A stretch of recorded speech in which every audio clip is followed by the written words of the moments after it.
John Henry Ramirez. John Henry Ramirez's crime was a chilling act of violence that shook the community of Corpus Christi, Texas, in 2004. On that fateful day, Ramirez, then 38 years old, committed a gruesome murder that would haunt the memories of many. He targeted 46-year-old Pablo Castro, a convenience store worker, as Castro was taking out the trash. In a horrifying and senseless act, Ramirez slashed Castro's throat and proceeded to stab him an appalling 29 times. The motive? A mere $1.25. This brutal killing occurred amidst a string of robberies carried out by Ramirez and two women after a 3-day drug binge. The heinous nature of the crime left scars not only on the victim's family, but also on the collective consciousness of the community. It was a crime that demanded justice, and for years, the quest for that justice would be intertwined with legal battles and delays. Over time, as the legal process dragged on, John Henry Ramirez underwent a transformation of sorts. His case would redefine the role of spiritual advisors in death chambers across the nation. Ramirez, once a perpetrator of unimaginable violence, found solace and redemption in his faith. In March, the U.S. Supreme Court made a landmark decision, ruling in favor of Ramirez. The court affirmed that states must respect the religious wishes of death row inmates, allowing them to have their faith leaders pray for and touch them during their executions. This decision marked a significant shift in the way the justice system handled the final moments of condemned individuals. As Ramirez's execution date approached, he clung to his newfound faith, and he had one last wish. His last wish was to pray on his knees before facing the ultimate punishment. It was a poignant and deeply personal request, a final plea for spiritual comfort and reconciliation. On the day of his execution, inside the cold and somber confines of the death chamber at the state penitentiary in Huntsville, Ramirez's spiritual advisor, Dana Moore, stood by his side. With a quiet intensity, Moore placed his right hand on Ramirez's chest and held it there. The room fell into a heavy silence as Moore offered a brief, heartfelt prayer. "Look upon John with your grace," he implored. "Grant him peace. Grant all of us peace." As Moore's prayer concluded, Ramirez responded with a solemn "Amen." After this profound moment of prayer and reflection, Ramirez turned to address the family members of his victim, Pablo Castro, who watched through a window just a few feet away. Quigon spoke words of regret and remorse, acknowledging the heinous act he had committed. "I hope this finds you comfort," he said, his voice filled with a mixture of sorrow and contrition. "If this helps you, then I am glad. I hope in some shape or form this helps you find closure." In his final moments, John Henry Ramirez expressed love for his wife, son, and friends. He resolutely said, "Just know that I fought a good fight, and I am ready to go." As the lethal dose of pentobarbital began to take effect, Ramirez took several short breaths, and then an eerie silence descended upon the chamber as he began to snore. Within a minute, all movement ceased. John Henry Ramirez was pronounced dead 14 minutes later, at 6:41 p.m. CDT. His journey from being a perpetrator of violence to a man seeking solace in his faith and his final act of prayer on his knees serves as a thought-provoking reflection on the complexities of human nature, redemption, and the evolving practices within the criminal justice system. Jean Hathorn. The case of Jean Hathorn is a chilling and disturbing tale of family violence, murder, deceit, and an unusual final request that garnered significant attention. Jean Hathorn found himself on death row for the brutal murder of 3 of his family members in October 1984. Jean Hathorn and his accomplice, James Lee Baythard, hatched a sinister plan to eliminate members of Hathorn's family and gain access to a substantial $150,000 property settlement. Their victims included Jean's father, Jean Sr., his wife Linda, and their teenage son Marcus. Their intention was to clear the path to their inheritance, but they were unaware that Jean Sr. had changed his will, disinheriting Jean Jr. In an attempt to deflect suspicion away from himself, Jean Hathorn scattered African-American human hairs and placed cigarette butts near the crime scene. However, investigations ultimately revealed his involvement in the murders, leading to his arrest and subsequent capital murder charges. During the trial, Jean Hathorn attempted to shift blame onto his accomplice, James Lee Baythard, claiming that Baythard was solely responsible for the killings while he had only fired through a window. Baythard, in a separate trial, was also found guilty and later executed, maintaining his innocence until the end. Jean Hathorn, however, continued to maintain his innocence and appealed his conviction. His legal team argued that his 1985 trial failed to consider the abuse he endured from his father, which had allegedly fueled his hatred for his family. What sets Jean Hathorn's case apart is his disturbing final request. While facing the possibility of execution, he made an unusual plea. He requested that his body be turned into fish food and fed to goldfish as part of an art installation if his appeal failed. This bizarre request was intended to serve as a wider commentary on capital punishment, and he gave his consent to the artist Julian-born Marco Everesti to carry out this macabre plan. Everesti planned to freeze Jean's body and turn it into fish food to be fed to goldfish as part of an art exhibition. Fortunately for Jean Hathorn, his appeal succeeded. defeated, and his sentence was changed to 3 life terms of imprisonment. Consequently, his grotesque request was abandoned. The case of Jean Hathorne remains a disturbing reminder of the complexities and darkness of human behavior, particularly within the context of family violence and the criminal justice system. Frank Atwood. Frank Atwood's case is a harrowing tale that unfolds against the backdrop of a heart-wrenching crime and a deeply unsettling final request. At the center of this story is a man convicted of the 1984 kidnapping and murder of 8-year-old Vicki Lynn Hoskinson in the state of Arizona. The details of this case are nothing short of chilling. In the crisp September of 1984, young Vicki Lynn Hoskinson vanished from her home in Tucson, Arizona. Her innocent purpose was to drop a simple birthday card in a nearby mailbox. Tragically, this mundane errand would lead to her disappearance and eventual demise. The discovery of her lifeless body in the unforgiving desert months later sent shockwaves through the community, leaving an indelible scar. At the heart of this nightmare was Frank Atwood, a man convicted of the most heinous of crimes, the kidnapping and murder of a child. His conviction for first-degree murder echoed with the collective horror of a community that had lost its innocence. Frank Atwood's journey through the legal system was marked by twists and turns that spanned decades. Judge John Hawkins, presiding over the case, wasted no time in delivering a guilty verdict. The chilling nature of Atwood's crime left little room for doubt. He was swiftly sentenced to face the ultimate punishment, execution, within 2 months. However, a dark cloud of uncertainty loomed over the execution process in Arizona during that period. An incident during the execution of another inmate had exposed the horrific flaws in the lethal injection procedure, leading to a temporary halt in executions. As a result, Atwood's life was spared, albeit temporarily. He languished on death row for over 30 years, his fate hanging in the balance while the legal system grappled with the complexities of capital punishment. Frank Atwood's final request added a deeply unsettling layer to an already disturbing narrative. When faced with the choice between death by lethal injection or lethal gas, Atwood chose the latter. However, he diverged from the norm by requesting nitrogen gas instead of the state-approved cyanide gas. Nitrogen gas was an unconventional choice, one that veered into uncharted territory within the realm of execution methods. His request, however, was not granted. Instead, on a fateful day in June 2022, Atwood met his end via lethal injection at the age of 66.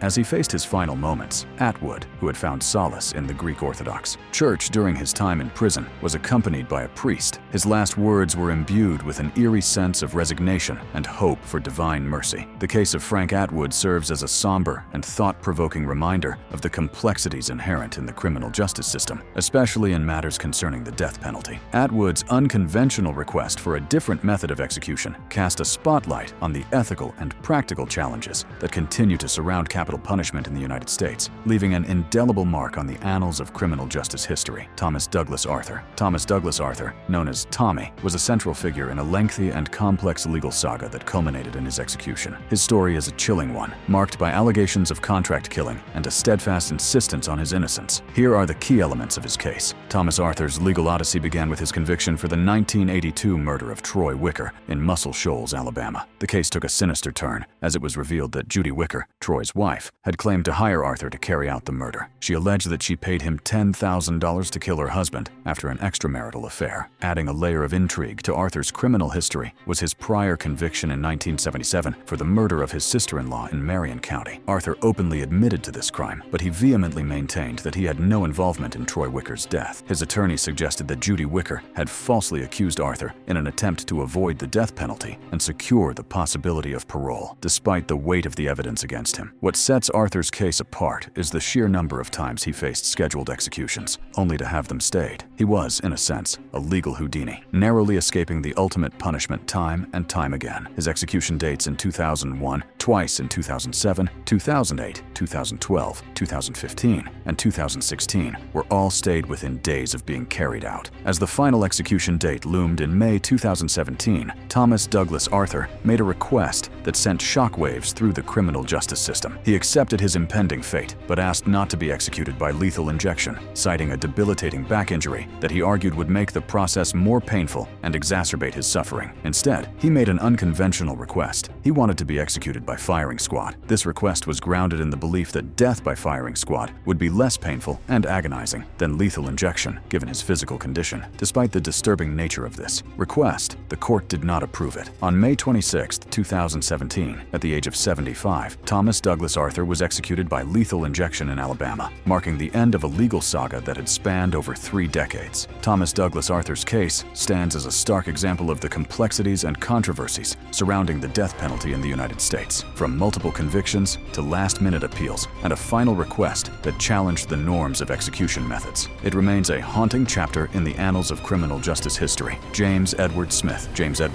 born in 1952 in Kentucky, USA, led a life that took a dark turn, culminating in a shocking crime and a bizarre final request before his execution. Here are the details of his criminal history and his unusual last moments. In March 1983, James Edward Smith, armed and masked, entered the Union Life Insurance Company's office in Texas. His intention was to rob the establishment. He confronted Deborah Renee Wilson, who was counting money at the window. Smith demanded all the money, escalating the situation with his loaded gun. Deborah Renee Wilson, panicked, sought refuge behind a file cabinet. Larry Don Rojas, the district manager, then approached the window and handed Smith the money as instructed. However, Smith was not satisfied and ordered Rojas back to the window. What followed was a tragic and senseless act of violence. Smith, seemingly without reason, shot Rojas in the upper left side of his chest, causing his death. Smith made an attempt to flee the scene, but was apprehended by the collective efforts of office workers and bystanders in a nearby parking lot. The stolen money was also recovered, leading to Smith's subsequent arrest and capital murder charges. Smith's trial and legal proceedings were marked by unusual and often contradictory behavior. He attempted to flee from the courtroom during his trial, but was quickly apprehended. In 1984, he was found guilty of capital murder.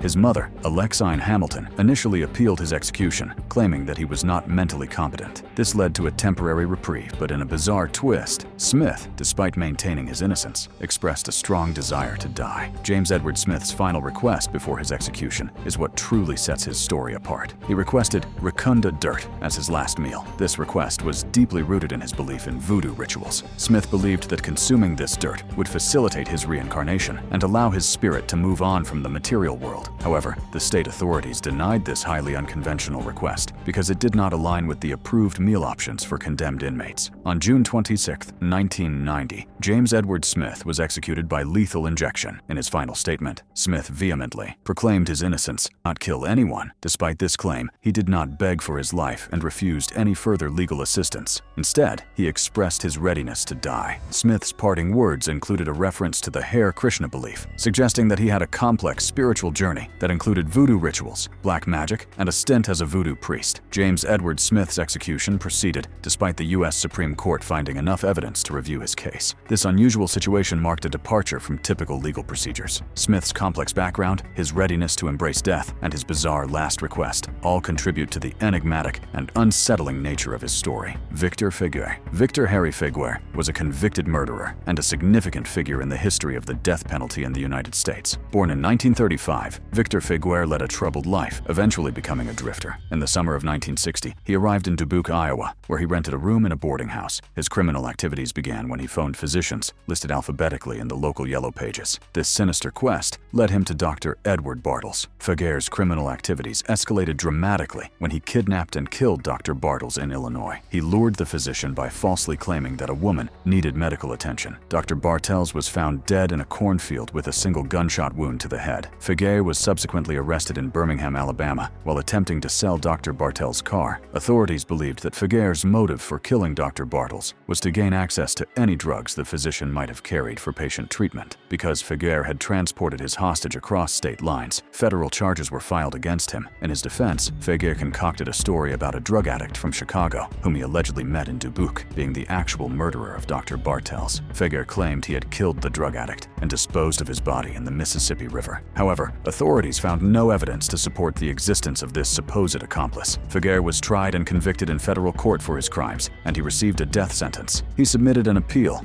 which was denied, leaving only President John F. Kennedy with the power to commute the sentence. Iowa's Governor Harold Hughes, an opponent of capital punishment, joined forces with Figuer's attorney to request clemency for him. However, President Kennedy was unmoved by their pleas, considering the crime to be so heinous that he denied their request. Figuer was held at the federal penitentiary in Leavenworth, Kansas, but he had to be returned to Iowa because Leavenworth was not equipped to carry out executions at the time. On March 5, 1963, Figuer was taken to the Iowa State Penitentiary at Fort Madison, Iowa, to await execution. During his 10 days on death row, he behaved as a model prisoner. For his last meal, Victor Figuer made an intriguing request. He asked for a single olive with the pit still in it. He told prison guards that he hoped hoped an olive tree would sprout from his grave as a sign of peace. This request reflected his complex and unusual beliefs as he faced his impending execution. On March 15, 1963, Figueroa was executed by hanging. Witnesses included an Associated Press journalist and John Ely, a member of the Iowa House of Representatives. Ely's witnessing of the execution contributed to his opposition to the death penalty, leading him to work towards its abolition in Iowa in 1965. After the execution, authorities found the olive pit in one of Figueroa's suit pockets. Victor Figueroa's execution marked the end of an era in Iowa. It would be nearly 4 decades until the next federal execution in the United States, that of Timothy McVeigh in 2001. Iowa abolished capital punishment for all crimes in 1965 and has not reinstated it, making it one of the 22 U.S. states that have completely abolished the death penalty as of 2020. William George Bonin, known as the Freeway Killer or Freeway Strangler, was one of the most notorious American serial killers, infamous for his gruesome and heinous crimes. Here's an overview of his crimes and his unusual last request. Between May 1979 and June 1980, William Bonin committed a horrific series of crimes, including rape, torture, and murder of a minimum of 21 young men and boys. His victims, aged 12 to 19, were predominantly Caucasian or Latino, often described as slender, pale, and long-haired youths. Bonin typically selected young male hitchhikers, schoolboys, or male prostitutes as his victims. His modus operandi was horrifyingly brutal. Bonin would entice or force his victims into his Ford Econoline van, where they would be overpowered, bound hand and foot with handcuffs and wires or cords, sexually assaulted, and extensively beaten about the face, torso, head, and genitals. He would then torture them before ultimately killing them. Strangulation using their own t-shirts and a tire iron was a common method of murder, though some victims were also stabbed or beaten to death. The level of brutality escalated with each crime, reflecting Bonin's seemingly insatiable homicidal urges. Bonin displayed a disturbing fascination with his victims' suffering, often describing pleasure in hearing their screams and engaging in particularly sadistic acts of violence, such as forcing victims to drink hydrochloric acid or impaling them with ice picks. He inflicted severe physical and psychological torment on his victims, revealing a chilling and sadistic nature. William Bonin's last request is indeed unusual and chilling, as he faced his impending execution by lethal injection at San Quentin State Prison on February 23, 1996. Bonin ordered a final meal that consisted of 2 large pizzas, 3 pints of ice cream, and 3 six-packs of Coca-Cola. This last meal, marked by its excessive quantities of sugary and indulgent foods, starkly contrasted the seriousness and gravity of his crimes. Bonin's choice of a gluttonous last meal is often seen as a stark reflection of his lack of remorse or understanding of the gravity of his actions. It is a macabre reminder of the callousness and lack of empathy that characterized his personality throughout his life, even as he faced the ultimate punishment for his crimes. In his final interview, Bonin expressed a lack of regret for his actions, claiming he could not control his urge to kill and denying responsibility for his crimes. His statements and actions in the hours leading up to his execution portrayed a man who remained unrepentant and disconnected from the immense suffering he had caused to his victims and their families. Eileen Wuornos, a name that sends shivers down the spine, gained notoriety as one of America's most infamous serial killers. Her dark and disturbing spree of violence unfolded between 1989 and 1990 along the highways of Florida. Wuornos was not just any criminal, she was a female serial killer, a rarity in the world of serial homicide. Her modus operandi was as brutal as it was shocking. She shot dead and robbed 7 of her male clients, all of them motorists and aged between 40 and 65. Wuornos's narrative claimed that her clients had inflicted unspeakable horrors upon her: rape, attempted rape, and other forms of sexual assault. According to her, the murders she committed were acts of self-defense, attempts to escape from the clutches of her assailants. Her tale of survival against predatory men became a macabre legend. The timeline of Wuornos's crimes reads like a grim chapter from a crime novel. Her first victim, Richard Charles Mallory, met a violent end on November 30, 1989. Wuornos contended that Mallory had brutally assaulted her before she took his life. His body was later found, riddled with bullets. The spree continued, claiming more lives. David Andrew Spears disappeared in May 1990, only to be discovered, lifeless and shot 6 times in Citrus County. Charles Edmund Carskaddon met a similarly gruesome fate, his body wrapped in an electric blanket and shot 9 times with a .22 caliber weapon. Wuornos's crimes knew no bounds, even extending to Peter Abraham Seams, a retired merchant seaman whose body was never found. As the death toll rose, Troy Eugene Barres became another victim, his body found in a wooded area along State Road 19 in Marion County. Charles Richard Dick Humphreys, a retired U.S. Air Force major and former child abuse investigator, was the next to fall. His body was discovered in Marion County, fully clothed but bearing 7 gunshot wounds. Walter Geno Antonio, a trucker, security guard, and reserve police officer, met a chilling end when his nearly naked body was located near a remote logging road in Dixie County. 5 days later, his car was found in Brevard County, a haunting reminder of the horrors that had occurred. Each crime added a layer of terror to Wuornos's story, a narrative she continued to shape. But her reign of terror was not destined to continue. On July 4, 1990, Wuornos and her companion, Tyria Moore, abandoned Peter Seam's car after an accident. Rhonda Bailey, who witnessed the incident, provided the police with descriptions of the two women, triggering a media campaign to locate them. Eventually, Wuornos's fingerprint found on a pawnshop receipt tied her to Seam's vehicle. Wuornos's arrest followed on January 9, 1991, at the Last Resort Biker Bar in Volusia County, albeit under the alias Lori Grody. Her partner, Tyria Moore, was located the next day in Pennsylvania. In exchange for immunity from prosecution, Moore agreed to elicit a confession from Wuornos. The story took a chilling turn when, on January 16, 1991, Wuornos confessed to the murders. She contended that her male victims had either raped her or tried to, forming the basis for her claim of self-defense. In November 1991, Wuornos was legally adopted by Arlene Prala, a woman who had seen her photo in a newspaper. Wuornos's trial was a harrowing spectacle. She faced charges for the murder of Richard Charles Mallory, but the prosecution used Florida's Williams Rule to introduce evidence related to her other crimes, illustrating a pattern of illegal activity. Wuornos was convicted of Mallory's murder with the help of Moore's testimony. Psychiatrists for the defense diagnosed her with borderline personality disorder and antisocial personality disorder, asserting that she was mentally unstable. Throughout her trial, Wuornos attempted to introduce evidence that Mallory had a previous conviction for attempted rape, but the judge refused to admit these records as evidence or grant a retrial. In the end, Wuornos received 6 death sentences, one for each of her known victims. Her story was fraught with inconsistencies. She initially claimed that all 7 men had assaulted or attempted to assault her during her work as a prostitute, but she later changed her narrative. In an interview with filmmaker Nick Broomfield, Wuornos confessed to self-defense, but expressed a desire to end her life on death row. For more than a decade, Wuornos lived on death row at the Florida Department of Corrections Broward Correctional Institution, BCI. Her legal appeals were denied, and her behavior became increasingly erratic. She accused prison staff of tampering with her food and subjecting her to psychological torment in an attempt to push her towards suicide. In her final moments before execution on October 9, 2002,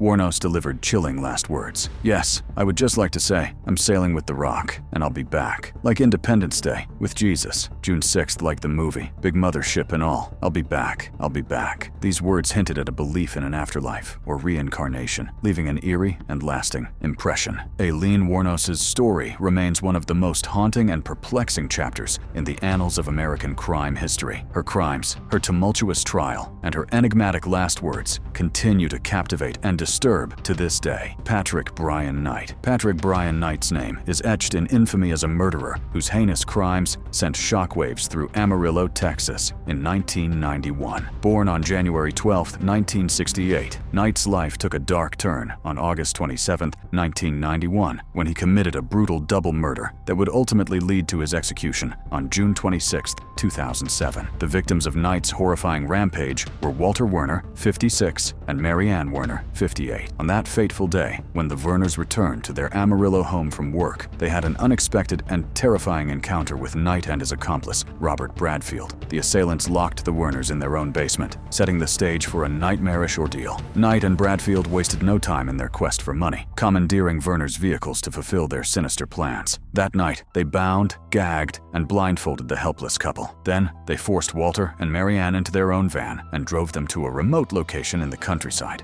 The disappearance of the Werners sparked a frantic investigation, eventually leading law enforcement officers to Patrick Knight. Under questioning, Knight confessed to the murders and led authorities to the location of the victims' bodies. His accomplice, Robert Bradfield, was sentenced to serve 2 life sentences for his involvement in the brutal crimes. As Patrick Knight faced the inevitable, he was given the opportunity to make a statement before his execution by lethal injection. In a somewhat puzzling twist, Knight chose to address those gathered by saying, "I said I was going to tell a joke. Death has set me free. That's the biggest joke. I deserve this." His voice quivered, and he appeared on the verge of tears as he expressed gratitude to God for his friends and made a plea on behalf of inmates he believed were innocent. In a bizarre turn, Knight also claimed, "I am not Patrick Bryan Knight, and y'all can't stop this execution now. Go ahead, I'm finished." Despite his intentions, Knight's execution proceeded as scheduled, marking the 18th execution in Texas that year. Randall County Sheriff Joel Richardson, who had witnessed Knight's execution, found his final remarks to be puzzling and lacking humor. He stressed that Knight's execution brought an end to a 16-year nightmare for the Werner family and emphasized that Knight himself himself had initiated the horrifying ordeal. Patrick Brian Knight's crimes and his unsettling last words stand as a testament to the darkest aspects of human behavior. His execution marked the end of a long and painful chapter for the victim's family and the Amarillo community, leaving behind a chilling tale of violence and loss. Johnny Frank Garrett. Johnny Frank Garrett's life and death were shrouded in controversy and claims of wrongful conviction. Born on December 24, 1963, Garrett's story centers around the tragic murder of Sister Tadia Benz, a Catholic nun, in Amarillo, Texas, on the morning of October 31, 1981. Garrett, who was 17 years old at the time, was accused of this heinous crime. According to the prosecution's case, on that fateful morning, Garrett raped, strangled, and killed 76-year-old Sister Tadia Benz inside the St. Francis Convent. Garrett lived across the street from the convent, which added to the suspicion surrounding him. On November 9, 1981, he was arrested and charged with the murder of Sister Tadia Benz. Garrett faced a trial and was ultimately convicted of the crime. He was incarcerated at the Ellis Unit, located north of Huntsville, Texas, which was a facility that housed death row inmates in the state. Initially scheduled for execution on January 6, 1992, Garrett's case took an unusual turn when Pope John Paul II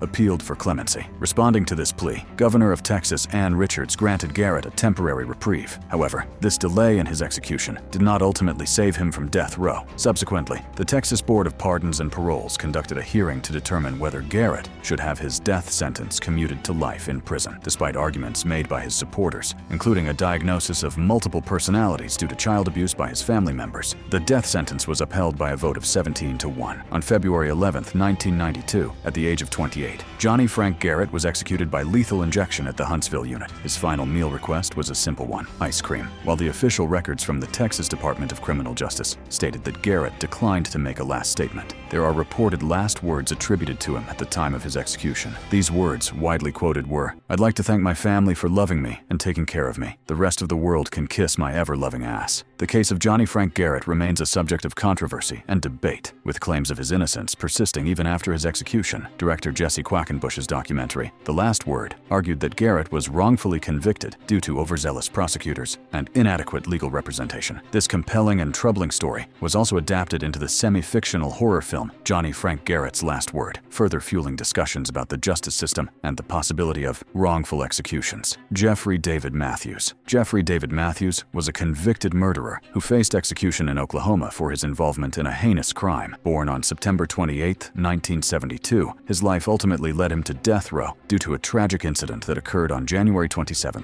1994. Matthews and an accomplice named Tracy Dyer committed a brutal crime that shook the community. On that fateful day, they stormed into the home of Matthews' 77-year-old great-uncle, Otis Earl Short, east of Rosedale, Oklahoma, with the intention of robbing him. In the horrifying turn of events, Matthews shot Otis Short once in the head at close range with a .45 caliber Ruger pistol. Simultaneously, Dyer attacked Otis Short's wife, Minnie Short, cutting her throat. The men fled the scene in Otis Short's truck, having stolen $500 in cash and a .32 caliber pistol from the residence. Tragically, Minnie Short survived the attack, but later succumbed to natural causes. The investigation into this gruesome crime led to the discovery of crucial evidence. The murder weapon, the .45 caliber Ruger pistol used to kill Otis Short, was found buried in a field behind Matthews' house. Additionally, investigators found a prescription bottle of Xanax issued to Minnie Short in Matthews' home. Tracy Dyer, who initially pled guilty to first-degree murder and received a life sentence without the possibility of parole, played a pivotal role in the case. He testified against Matthews at the first trial. However, in 1996, Dyer recanted his testimony. After Matthews' case was reversed on appeal, Dyer testified on Matthews' behalf at the retrial, asserting Matthews' innocence. Despite Dyer's change in testimony, the outcome remained the same, and Matthews was once again convicted. Matthews' legal battles continued for years, involving multiple appeals and attempts to challenge his conviction. However, the lengthy process did not ultimately prevent his execution. On January 11, 2011, Jeffrey David Matthews, age 38, was executed by lethal injection at the Oklahoma State Penitentiary in McAlester, Oklahoma. He addressed his family and witnesses with his final words, expressing gratitude for their support and acknowledging his fellow inmates on death row. His last words also contained a touch of humor, as he remarked about the governor not yet calling. Matthews was pronounced dead at 6:09 p.m. Jeffrey Matthews' case, like many death penalty cases, raised questions about the criminal justice system, the appeals process, and the use of capital punishment in the United States. If you like watching interesting stories like this, then make sure to click on the video shown on your screen to continue your exploration of the world of crime and such